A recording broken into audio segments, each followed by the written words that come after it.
أعوذ بالله من الشيطان الرجيم. بسم الله الرحمن الرحيم.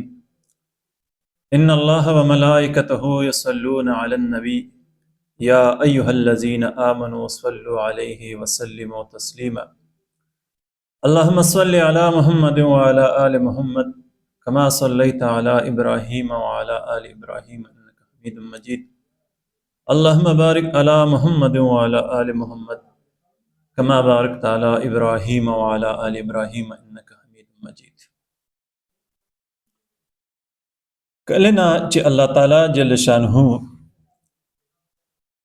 د کائنات ته د ځمکې ته لومبنی انسان حضرت آدم علیه السلام او د هغه بیبي حضرت بیبي حوا علیه السلام را لېږل، نو قرآن مجید کې مذکور دی چې الله تعالی هغوی ته وفرمایل قلنا اهبطوا منها جميعا فإما يأتينكم مني هدى فمن تبع هدايا فلا خوف عليهم ولا هم يحزنون والذين كفروا وكذبوا بآياتنا أولئك أصحاب النار هم فيها خالدون.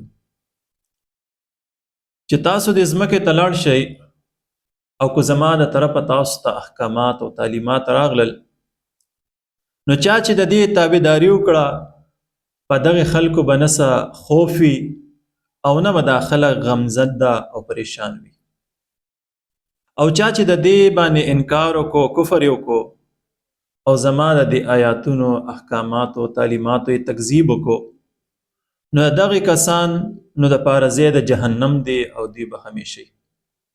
په دې آیات مبارکه کې الله تعالی جل شانه د دوو خبرو ذکر کړی. نمبر 1 خبره دا ده چې کوم خلک د الله تعالی احکامات مني، تعلیمات مني، نو په دغه خلکو باندې به هیڅ قسم خوف نه وي او دغه خلک به پریشان نه وي.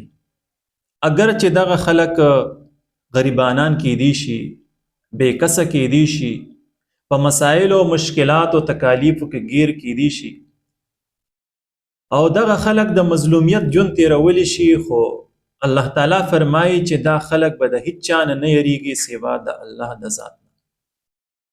او دویم خلک په دویمه خبره ده چې په دې خلکو به څه پریشانې نه، مشکلات او مصائب به وي خو پریشان کیږي به دغه مشکلات او مصائب نه. او د دې نه هټ کر کوم خلک چې د الله تعالی په دې احکاماتو یا په تعلیماتو عمل نه کوي، نو الله او فرمایل آدم علیه السلام ته چې کوم خلکو د دین انکار وکړو نو د دوی د پاره به ځای د جهنم وي. بېشکه د الله تعالی دغه منکرین د الله ذات نه منونکي یا د الله په تعلیماتو عمل نه کوونکي په دنیا کې به خوشحاله وي، دولتمن به وي، ډیر طاقت به وي، شهرت به وي، د سکون او د امن ژوند به تیری. خو الله تعالی د دغه خلکو سره وعده کړې ده چې دا خلک په آخرت کې ډیر د مشکلاتو سره مخ وي او د دې ځای به د جهنم وي. مطلب د دې خبرې دا دی که په دنیا کې موږ دا وایو چې کوم خلک د الله ذات مني او د الله په تعلیماتو باندې عمل کوي، هغه خلک د مشکلاتو سره مخ دي. خو که د دې خلاف موږ ګورو کوم خلک چې د الله د ذات نه باغی دي، د الله د دین نه باغی دي، نو هغه خلک ډیر د خوشحاله او د سکون ژوند تیری. نو دا د الله تعالی په دې قرآن مجید کې بیان شوی آیاتونو نه واضح دی دا خبره چې دا دنیا د اسباب ده. په دې دنیا کې چې کوم خلک د الله تعالی ذات مني، نو د هغوی سره د الله دا وعده ده چې ولنبلونکم بشیء من الخوف والجوع ونقص من الاموال والانفس والثمرات وبشر الصابرین. چې آیا دا خلک د الله سره په مینه کې او په دې دین کې رښتونی دي او که نه، نو الله فرمایي چې په تاسو به زه ازمایښونه راولم، مشکلات به راولم، مسائل به راولم، د دنیا تنګستیا به راولم، غربت به راولم، د جانونو ضیا راولم. او په دې ټولو باندې چې کله ته صبر وکړې د انسان نو دغه صحیح کامل مؤمن دی او د دغه خلکو له بیا الله تعالی د دې بدلې په آخرت کې ورکوي. مونږ چې ګورو بیا د آدم علیه السلام او د بیبي حوا علیه السلام د دنیا ته د راتلو نه پس نو کومو خلکو چې د آدم علیه السلام په اولاد کې په دین د الله باندې د الله په احکاماتو عمل کړي هغه خلک الله تعالی بالآخر کامیاب کړي. او چا چې د هغې نه انکار کړی دی نو د حکومت طاقت او دولت باوجود آخرکار هغه خلک ناکامه شوي دي. د هغوی مثال الله تعالی په قرآن کې د حضرت نوح علیه السلام په شکل کې بیانوي. چا چې خبره ومنله الله بالآخر کامیاب کړل، چا چې ونه منله الله په طوفان لاهو کړل. ابراهیم علیه السلام خو واقع ذکر کوي، چا چې خبره ومنله الله کامیاب کړل. او نمرود سره د دې چې به لوی بادشاهت او په دنیای حکومت کو الله تباه کو. دغسې بني اسرائیل مونږ ګورو چې فرعون واقع الله ذکر کوي په قرآن کې چې یو لوی طاقت و، خو چې کله د الله د احکاماتو نه بغاوت کو نو بالآخر د هغه انجام تاوان شو. قوم سمود ګورو، قوم عاد ګورو، قوم لوط ګورو، قوم شعیب ګورو.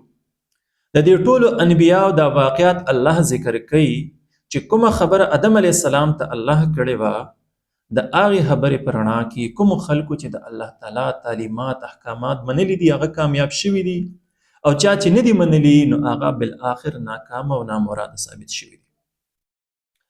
دغه رنګې مونږ ګورو چې کله پیغمبر علیه السلام د دنیا نه تلو نو خپل امت ته وفرمایل چې ترکت فیکم امرین لن تدلوا ما تمسکتم بهما کتاب الله و سنت نبی. چې ای زما امت زه خو ستاسو نه ځم، خو په تاسو کې یو دوه شیان فریدم چې هغه یو د الله تعالی کتاب دی او یو د نبی علیه الصلاۃ والسلام سنت مبارکه دی. کله چې تاسو په دې باندې عمل وکړو نو تاسو به ګمراه کېږئ نه، بېلارې کېږئ به نه، د مسایلو سره مخ کېږئ به نه. او که د دې نه مو انکار وکړو نو مشکلات، ناکامي دا به ستاسو مقدر وي. نو موږ ګورو د پیغمبر علیه السلام د دنیا نه د رحلت نه پس تقریبا 1500 کاله تیر شول، او په دغه کې موږ ګورو چې کله هم مسلمانانو د دنیا په هر ګوټ کې یا په هر ځای کې د الله په احکاماتو عمل کړی دی، په دین اسلامي منګولې لګولې دي، الله تعالی د خلکو ته په دنیا باندې د حکومت کولو موقع هم ورکړی او په دنیا کې د سکون او د عزت د ژوند د تیرولو موقع هم. خو چا چې د دې نه نافرماني کړې ده نو موږ ګورو چې هغه مسلمانان بیا د مشکلاتو سره مخ شوي دي. خبره ده چې نن موږ ګورو نو امت مسلمه د ډیرو مشکلاتو سره مخ ده. وجه صرف دا ده چې چا دوی د الله تعالی د احکاماتو نه انکار کړی دی، دوی د جناب رسول الله صلی الله علیه وسلم د سنتو باندې د عمل کولو کې کمزوري کړې ده. او دویمه غټه خبره دا ده چې موږ قرآن ګورو، موږ حدیث نبی علیه السلام ګورو، خو د جناب محمد رسول الله سیرت یا سیرت النبی صلی الله علیه وسلم محض د قصو په انداز کې وایو او دا اورو. موږ ته د دې خبرې علم نشته چې پیغمبر علیه السلام ژوند څنګه تیر کړی او په دغه ژوند کې زموږ دپاره څه رهنمایي ده، هغه ژوند نه موږ څه زده کولی شو او د هغې په رڼا کې موږ ژوند څنګه تیرولی شو.